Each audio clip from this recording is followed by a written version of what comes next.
আমরা কেন এখানে আসছি? সবাই মনে করে বোধহয় জামাত ইসলাম মানে এখানে সব মৌলানা।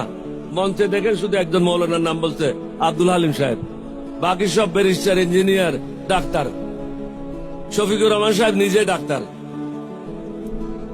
সব শিক্ষিত লোকের সমাবেশ, সমাগম, 11 দলীয় ঐক্য জোট হয়েছে। সুতরাং সমগ্র জাতিকে বলবো, ভুল করবেন না। আমি একজন মুক্তিযোদ্ধা, এটা হলো আমার জীবনের শেষ যুদ্ধ। এই যুদ্ধ হলো সন্ত্রাসীদের বিরুদ্ধে, চাঁদাবাজদের বিরুদ্ধে, মাস্তানদের বিরুদ্ধে, টেন্ডারবাজদের বিরুদ্ধে। মানুষকে জেগে উঠতে হবে। কয়েকটা টাকার বিনিময়ে, মিথ্যা কথার আশ্বাসে জাতিকে বিক্রি করবেন না।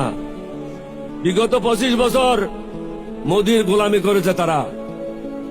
মোদির গোলামদেরকে আপনারা ভোট দেবেন না, ঋণ খেলাপিদেরকে ভোট দেবেন না, মাস্তানদেরকে ভোট দেবেন না, সন্ত্রাসীদেরকে ভোট দেবেন না।